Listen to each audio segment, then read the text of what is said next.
26 mars, 1 Samuel, chapitre 28, chapitre 29, chapitre 30, chapitre 31. En ce temps-là, les Philistins rassemblèrent leurs troupes et formèrent une armée pour faire la guerre à Israël. Akish dit à David, « Tu sais que tu viendras avec moi à l'armée, toi et tes gens ?» David répondit à Akish, « Tu verras bien ce que ton serviteur fera. » Et Akish dit à David, « Aussi, je te donnerai pour toujours la garde de ma personne. » Samuel était mort, tout Israël l'avait pleuré et on l'avait enterré à Rama dans sa ville. Saül avait ôté du pays ceux qui évoquaient les morts et ceux qui prédisaient l'avenir. Les Philistins se rassemblèrent et vinrent camper à Sunem. Saül rassembla tout Israël et ils campèrent à Gilboa. À la vue du camp des Philistins, Saül fut saisi de crainte et un violent tremblement s'empara de son cœur. Saül consulta l'Éternel, et l'Éternel ne lui répondit point, ni par des songes, ni par l'Urim, ni par les prophètes. Et Saül dit à ses serviteurs, « Cherchez-moi une femme qui évoque les morts, et j'irai la consulter. » Ses serviteurs lui dirent, « Voici, à Endor, il y a une femme qui évoque les morts. » Alors Saül se déguisa et prit d'autres vêtements, et il partit avec 2 hommes. Ils arrivèrent de nuit chez la femme. Saül lui dit, « Prédis-moi l'avenir en évoquant un mort, et fais-moi monter celui que je te dirai. » La femme lui répondit, « Voici, tu sais ce que Saül a fait, comment il a retranché du pays ceux qui évoquent les morts et ceux qui prédisent l'avenir. Pourquoi donc tends-tu un piège à ma vie pour me faire mourir? » Saül lui jura par l'Éternel en disant, « L'Éternel est vivant, il ne t'arrivera point de mal pour cela. » La femme dit, « Qui veux-tu que je te fasse monter? » Et il répondit, « Fais-moi monter Samuel. » Lorsque la femme vit Samuel, elle poussa un grand cri et elle dit à Saül, « Pourquoi m'as-tu trompé? Tu es Saül. » Le roi lui dit, « Ne crains rien.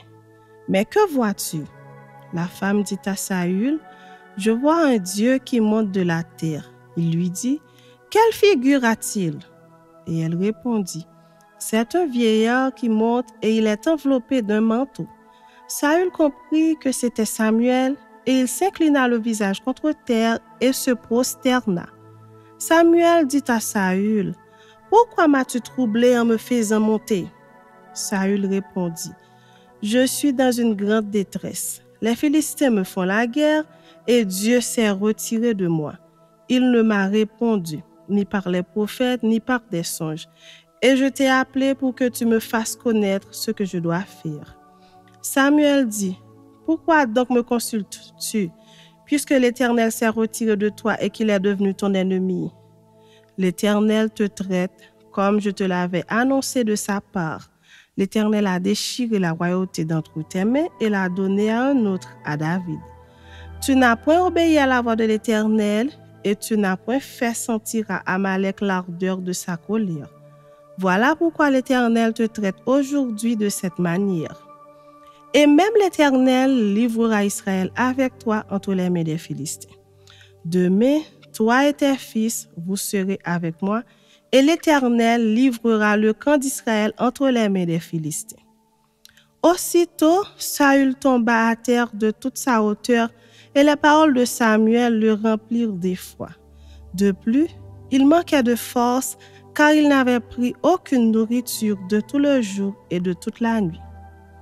La femme vint auprès de Saül, et le voyant très effrayé, elle lui dit, « Voici ta servante a écouté ta voix. J'ai exposé ma vie en obéissant aux paroles que tu m'as dites. Écoute maintenant, toi aussi la voix de ta servante, et laisse-moi t'offrir un morceau de pain afin que tu manges pour avoir la force de te mettre en route. » Mais il refusa et dit, « Je ne mangerai point. » Ses serviteurs et la femme aussi le pressèrent, et il se rendit à leurs instances. Il se leva de terre et s'assit sur le lit. La femme avait chez elle un veau gras qu'elle se hâta de tuer, et elle prit de la farine, la pétrit, et en cuisit des pains sans levain. Elle les mit devant Saül et devant ses serviteurs, et ils mangèrent. Puis, s'étant levés, ils partirent la nuit même. Chapitre 29. Les Philistins rassemblèrent toutes leurs troupes à Aphek, et Israël campa près de la source de Jizréel. Les princes des Philistins s'avancèrent avec leurs centaines et leurs milliers, et David et ses gens marchèrent à l'arrière-garde avec Akish. Les princes des Philistins dirent: « Que font ici ces Hébreux? » Et Akish répondit aux princes des Philistins: « N'est-ce pas David, serviteur de Saül, roi d'Israël? Il y a longtemps qu'il est avec moi, et je n'ai pas trouvé la moindre chose à lui reprocher depuis son arrivée jusqu'à ce jour. » Mais les princes des Philistins s'irritèrent contre Akish et lui dirent: « Renvoie cet homme et qu'il retourne dans le lieu où tu l'as établi. Qu'il ne descende pas avec nous sur le champ de bataille, afin qu'il ne soit pas pour nous un ennemi pendant le combat. Et comment cet homme rentrerait-il en grâce auprès de son maître si ce n'est au moyen des têtes de nos gens? N'est-ce pas ce David pour qui l'on chantait en disant: Saül a frappé ses 1000 et David ses 10 000? Akish appela David et lui dit: L'Éternel est vivant, tu es un homme droit, et j'aime à te voir aller et venir avec moi dans le camp, car je n'ai rien trouvé de mauvais en toi depuis ton arrivée auprès de moi jusqu'à ce jour. Mais tu ne plais pas au prince. Retourne donc et va-t'en en paix pour ne rien faire de désagréable aux yeux des princes des Philistins. David dit à Akish: Mais qu'ai-je fait et qu'as-tu trouvé en ton serviteur depuis que je suis auprès de toi jusqu'à ce jour, pour que je n'aille pas combattre les ennemis de mon seigneur le roi? Akish répondit à David: Je le sais, car tu es agréable à mes yeux comme un ange de Dieu. Mais les princes des Philistins disent: Il ne montera point avec nous pour combattre. Ainsi lève-toi de bon matin, toi et les serviteurs de ton maître qui sont venus avec toi. Levez-vous de bon matin et partez dès que vous verrez la lumière. David et ses gens se levèrent de bonne heure pour partir dès le matin et retourner dans le pays des Philistins. Et les Philistins montèrent à Jizréel. Chapitre 30. Lorsque David arriva le 3e jour à Siklag avec ses gens, les Amalékites avaient fait une invasion dans le Midi et à Siklag. Ils avaient détruit et brûlé Siklag. Après avoir fait prisonnier les femmes et tous ceux qui s'y trouvaient, petits et grands, ils n'avaient tué personne, mais ils avaient tout emmené et s'étaient remis en route. David et ses gens arrivèrent à la ville et voici, elle était brûlée, et leurs femmes, leurs fils et leurs filles étaient emmenés captifs. Alors David et le peuple qui était avec lui élevèrent la voix et pleurèrent jusqu'à ce qu'ils n'eussent plus la force de pleurer. Les 2 femmes de David avaient été emmenées, Akinoam de Jizréel et Abigail de Carmel, femme de Nabal. David fut dans une grande angoisse car le peuple parlait de le lapider parce que tous avaient de l'amertume dans l'âme, chacun à cause de ses fils et de ses filles. Mais David reprit courage en s'appuyant sur l'Éternel son Dieu. Il dit au sacrificateur Abiatar, fils d'Achimélec: « Apporte-moi donc l'éphod. » Abiatar apporta l'éphod à David. Et David consulta l'Éternel en disant: « Poursuivrai-je cette troupe? L'atteindrai-je? » L'Éternel lui répondit: « Poursuis, car tu atteindras et tu délivreras. » Et David se mit en marche, lui et les 600 hommes qui étaient avec lui. Ils arrivèrent au torrent de Bézor, où s'arrêtèrent ceux qui restaient en arrière. David continua la poursuite avec 400 hommes. 200 hommes s'arrêtèrent, trop fatigués pour passer le torrent de Bézor. Ils trouvèrent dans les champs un homme égyptien qu'ils conduisirent auprès de David. Ils lui firent manger du pain et boire de l'eau, et ils lui donnèrent un morceau d'une masse de figues sèches et 2 masses de raisins secs. Après qu'il eut mangé, les forces lui revinrent, car il n'avait point pris de nourriture et point bu d'eau depuis 3 jours et 3 nuits. David lui dit: « À qui es-tu ou d'où es-tu? Il répondit, je suis un garçon égyptien au service d'un homme amalékite, et voilà 3 jours que mon maître m'a abandonné parce que j'étais malade. Nous avons fait une invasion dans le midi des Kérésiens sur le territoire de Juda et au midi de Caleb et nous avons brûlé Siclag. David lui dit, veux-tu me faire descendre vers cette troupe? Et il répondit, jure-moi par le nom de Dieu que tu ne me tueras pas et que tu ne me livreras pas à mon maître et je te ferai descendre vers cette troupe. Il lui servit ainsi de guide. Et voici les Amalékites étaient répandus sur toute la contrée, mangeant, buvant et dansant à cause du grand butin qu'ils avaient enlevé du pays des Philistins et du pays de Juda. David les battit depuis l'aube du jour jusqu'au soir du lendemain, et aucun d'eux n'échappa, excepté 400 jeunes hommes qui montèrent sur des chameaux et s'enfuirent. David sauva tout ce que les Amalékites avaient pris, et il délivra aussi ces 2 femmes.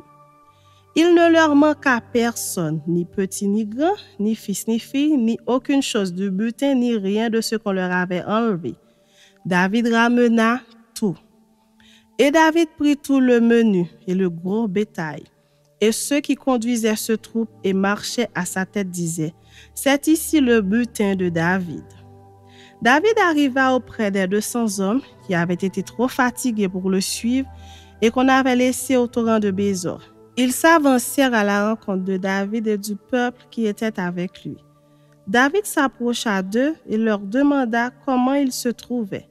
Tous les hommes méchants et vils parmi les gens qui étaient allés avec David prirent la parole et dirent, « Puisqu'ils ne sont pas venus avec nous, nous ne leur donnerons rien du butin que nous avons sauvé, sinon à chacun sa femme et ses enfants, qu'ils les emmènent et s'en aillent. » Mais David dit, « N'agissez pas ainsi, mes frères, au sujet de ce que l'Éternel nous a donné, car il nous a gardés et il a livré entre nos mains la troupe qui était venue contre nous. Et qui vous écouterait dans cette affaire?